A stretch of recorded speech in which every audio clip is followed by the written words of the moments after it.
Hello Tigers, welcome to the TMNtv Newscast for July 11, 2018. My name is Jaden Mount. And I'm Haley White. And some of the news stories we'll be covering today is rescue operations from Thailand and the recent flooding that happened here in Hayes over the weekend. Stay tuned for the sports section and learn what players have been added to the 2019 FHSU softball roster and what teams are tied as the worst record in the MLB. Nearly 4 inches of rain in about an hour Friday morning caused flash flooding in several areas of Hayes.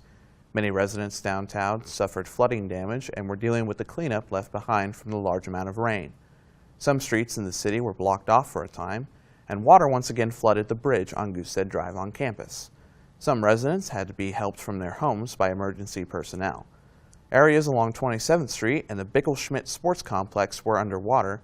Floodwaters also carried some vehicles off roads and nearly completely covered others in the heaviest hit areas. The weather is expected to return to normal summer-like conditions this week, with highs reaching close to the century mark by the weekend. Fort Hays State has announced that President Tisa Mason's inauguration will be September 14th at Gross Memorial Coliseum. The ceremony will be at 10 a.m. and the public is invited. A celebration in the quad will follow the inauguration from 11:30 a.m. to 1 p.m.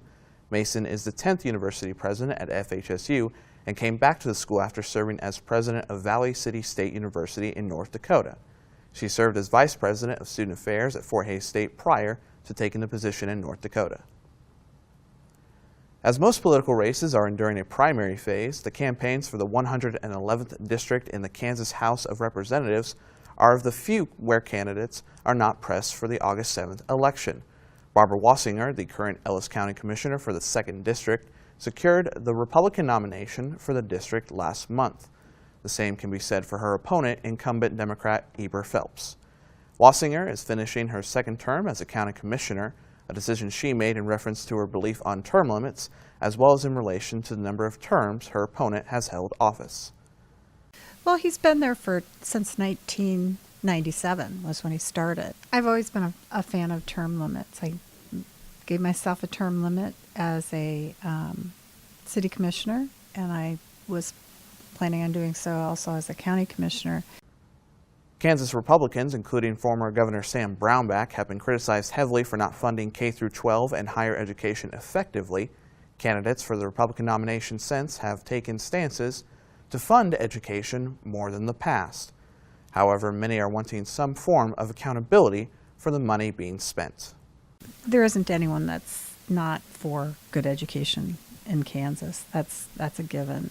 The legislature continually gives more money to education, but we have never gotten any kind of an accounting of what the funds are being used for. So all the studies that have been done, for example, we don't spend enough per student.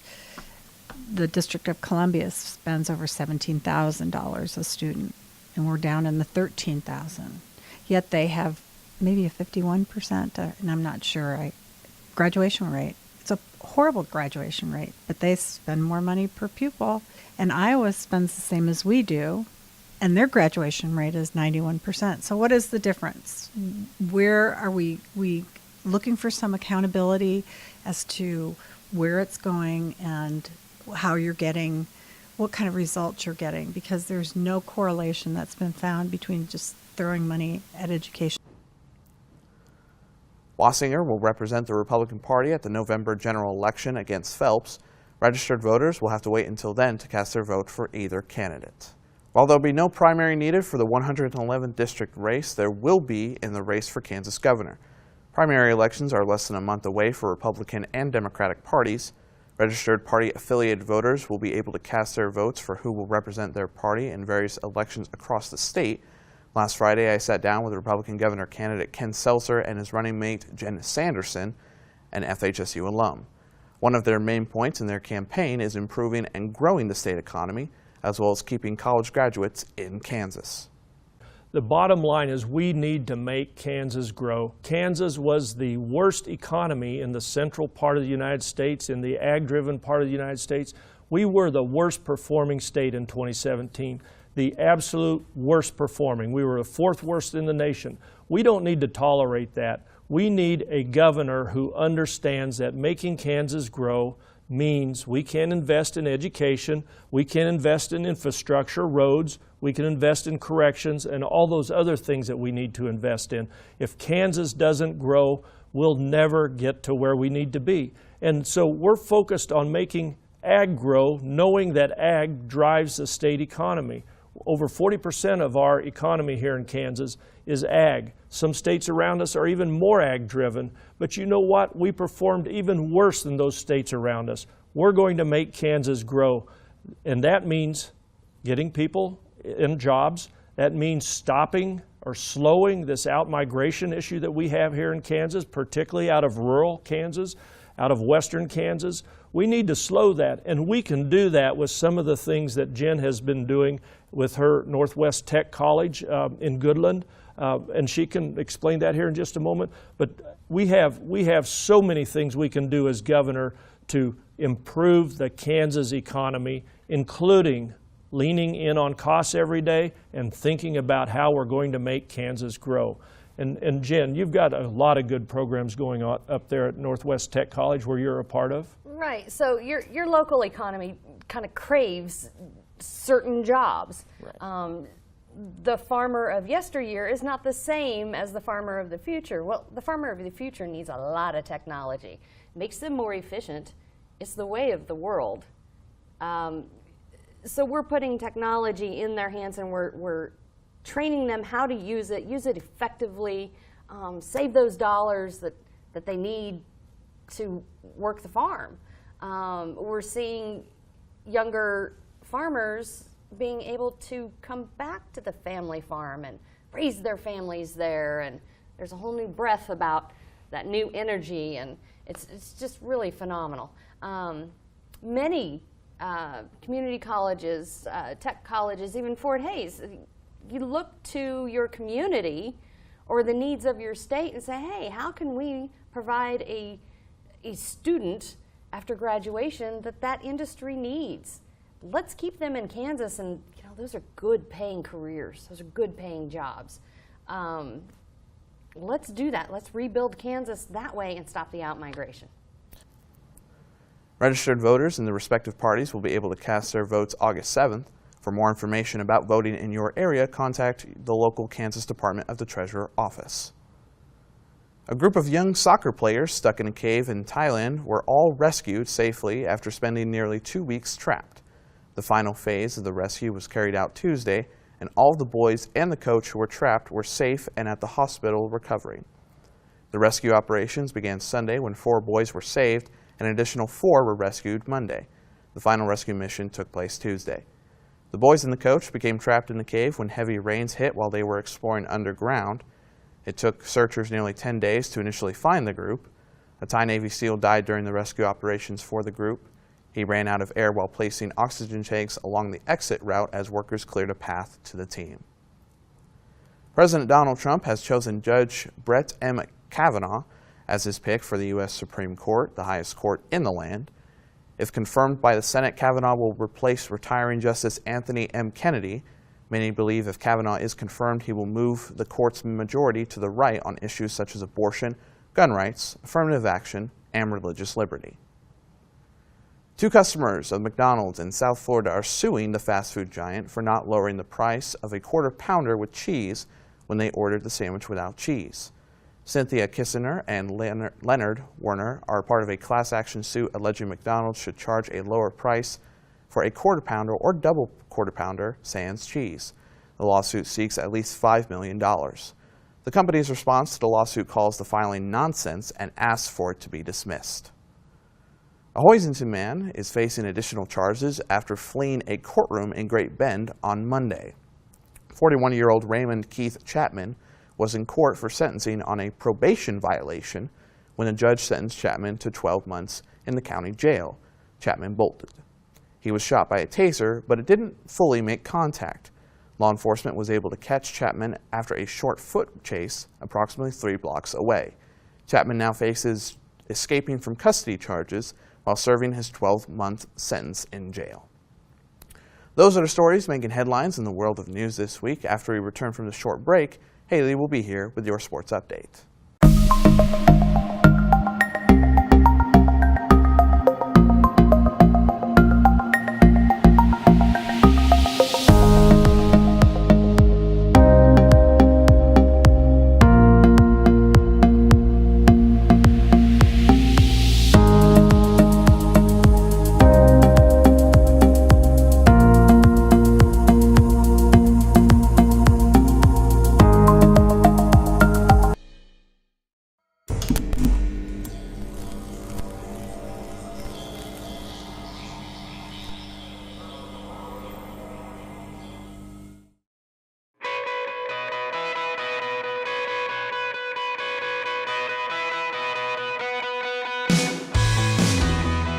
Here at Fort Hays, we believe in experiential learning. If you're interested in digital media production, coming to a school that can get you a degree gives you an organized, methodical way of learning about the field. We like to make sure students get the tools they need and then have the freedom to go and do what they want with it as well. Software-wise, we've got all the Avid tools and we've got all the Adobe tools. We also have certification programs with the Avid certifications for video production, audio production, and newsroom management. I've gotten so much experience here that I don't think I would have gotten anywhere else. All the students are basically just one giant team. So it's just like a big family here. So I think if you're interested in media, you should definitely check out Fort Hays State. In the digital media concentration, you're going to come away with skills as a creative storyteller. Everybody's using video on the internet. Somebody has to produce that, and it could be you.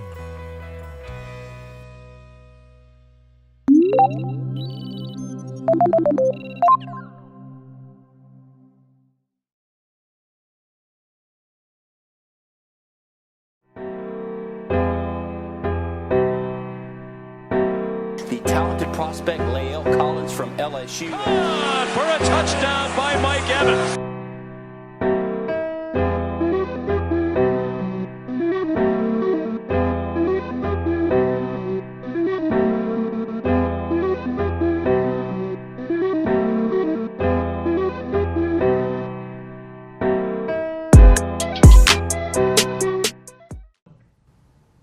Welcome back to the TMNtv Newscast, and I believe we have some excellent sports stories going on today. Yes, we do. Fort Hays State long has been recognized for solid attendance at home basketball games. Last season was no exception. The FHSU women's team ranked second nationally in attendance for the 4th year in a row. The Tigers averaged 2,053 fans in 16 home games at Gross Memorial Coliseum. The women's team went 15-1 last year on their home floor. Northern State led NCAA Division II in attendance at 3,056 per game. The FHSU men were ranked 6th nationally in attendance at 2,264 per home game. The Tigers went 15-2 at GMC last season, and the team finished in the top 10 in attendance nationally for the 9th year in a row. Northern State also led the men's attendance mark at 3,732 per game. Fort Hays State softball coach Adrian Pilkington added 3 transfers for the 2019 season. Michelle Ann Nelson from Perry, Oklahoma, transferred from Connors State College in Oklahoma. As a sophomore pitcher, Nelson compiled an 18-7 record and a 2.79 earned run average. She had 139 strikeouts in just more than 170 innings pitched. Allison Jurgensen transferred from Butler Community College in El Dorado. The Wichita native is coming off an injury during the 2018 season where she hit .242 with 11 runs batted in and 3 doubles. As a freshman, she hit .416 with 27 extra base hits, 60 RBI, and 47 runs scored. Katie Adler joins the Tigers from Colby Community College. As a sophomore, she hit .395 with 16 extra base hits, 23 RBI, and 36 runs scored. She also had 14 stolen bases. Adler hit .384 as a freshman with 18 extra base hits, 38 RBI, and 32 runs scored. The Hayes Larks continue to mow their way through the summer season. Hayes' Summer Collegiate League baseball team improved 26-6 overall this season with a 10-6 win Tuesday night against the Colorado Cyclones at Larks Park. After playing the Dodge City A's on Wednesday, the Larks will host the Derby Twins for a series beginning Friday night. 8 of the team's final 12 games will be at Larks Park before play starts in the annual NBC World Series in Wichita. July 2nd, the Larks take on Dodge City. Dodge starts off the night with a home run. The lead was short-lived, however, as the Larks outpaced Dodge for an 8-2 lead by the top of the fourth. One more inning saw the Larks flap even higher to 12-2. The Larks got the hell out of Dodge with a 15-5 win. This was their 5th straight victory, bringing their season score up to 20-5. The Larks met with the Great Bend Batcats the next day, ready for their 6th straight win. The Batcats stalked the Larks to a 2-2 tie in the 4th inning. The 5th inning saw the Larks evade their clutches for a 4-2 lead. The Batcats managed to claw their way up 4 points to lead 6-5 in the bottom of the 6th, neither team giving ground. The game was tied at 7 in the 11th inning. That was not to last, and the Larks flew away with victory at 14-7 after 13 innings. The Batcats stepped up to the plate again for another swing at the Larks on Independence Day. This game flew by with very few points gained, with the Larks leading 2-1 in the final tally. This set up the Larks for a 22-5 season. For more news around Hayes, be sure to stay tuned to the Tiger Media Network. For TMN, I'm Paul Kirkwood.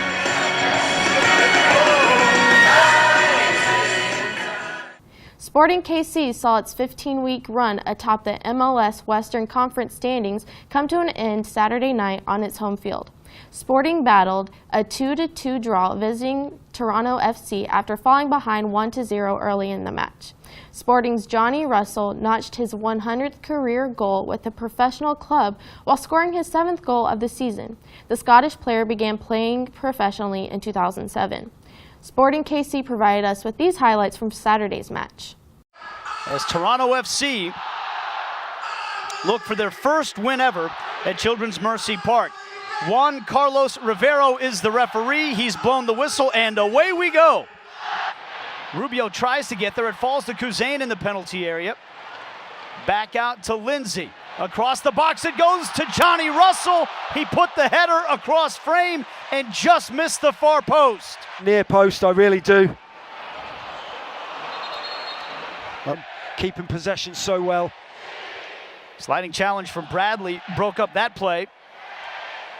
But there's an interception by Ely. He just read Delgado that time. Here's Graham Zusi. He's going to fire the shot, and it's punched over the bar by Alex Bono. Javinko, he's dangerous in this area. Sends it out wide to Justin Morrow. The cross in, and it's into the back of the net. Jonathan Osorio, just the 2nd shot of the game for Toronto FC, and he's given the visitors the lead. Just rolls it into acres of space. Morrow doesn't have anyone within 15 yards of it.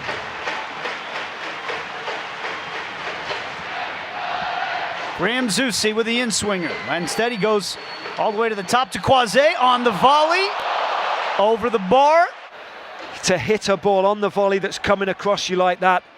Very unfortunate.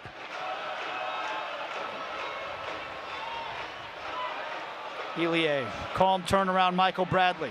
Kuzain, now Gerso Fernandez, taken down inside the penalty area, and it is a penalty.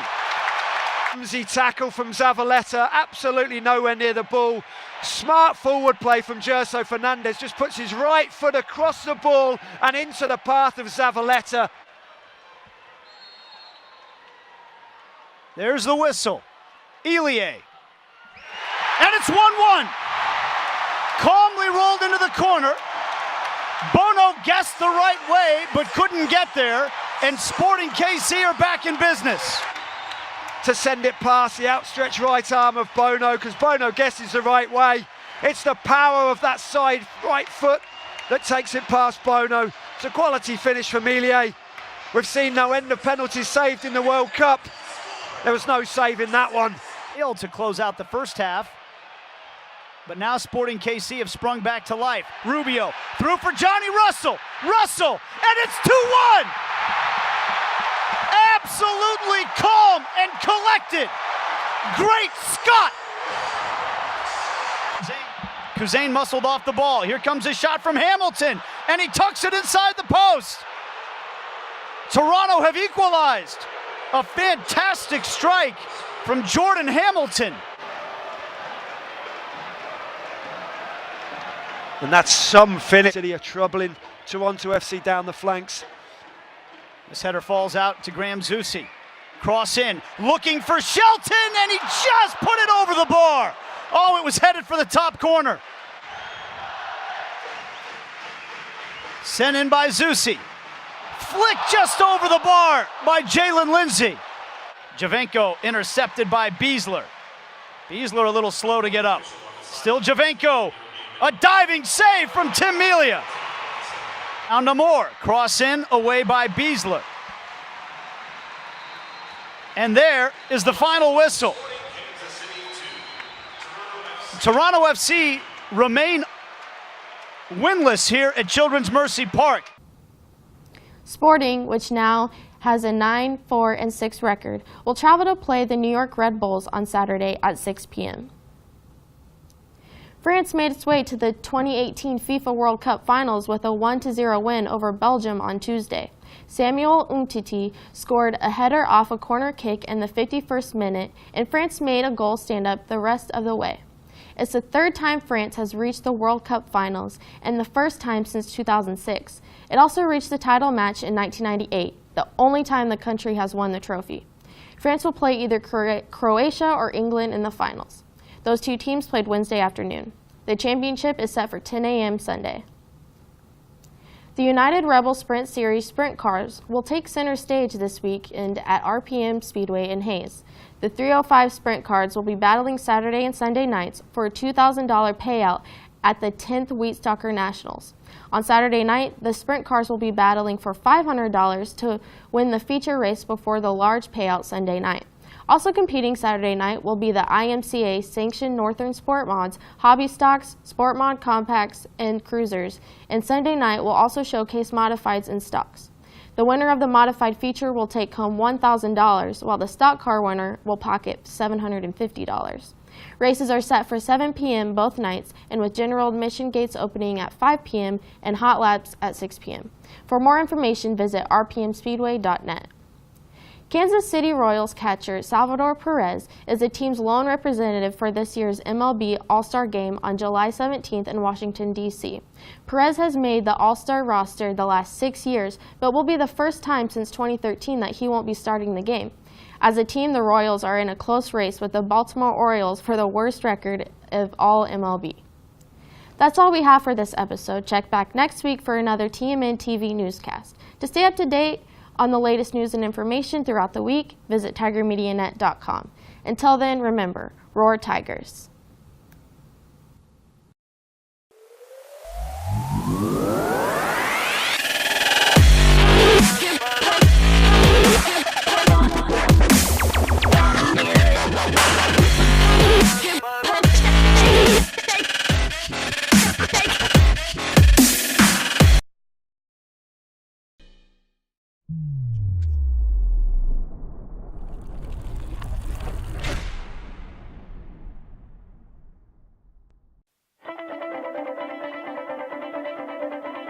Five, 4, 3, 2, take The Tiger Media Network is Fort Hays State University's independent student media organization. It's a student employment opportunity where you can work for either the news side or the sports side. So you can be on live sports production, which produces all of the live sports broadcasts that we do, or you could be on the news side and do news stories covering things on campus, so presidential announcements, Student Government Association.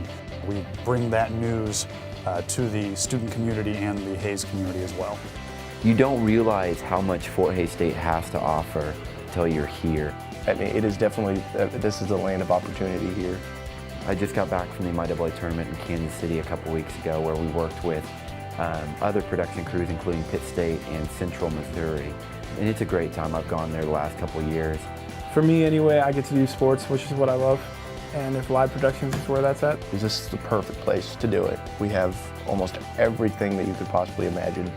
Tiger Media Network allows you the opportunity to take the skills you've learned and put them forward in a real world, real application setting that allows you to flourish and grow as a professional, and that will only help you and benefit you when you graduate and go into the real world workforce.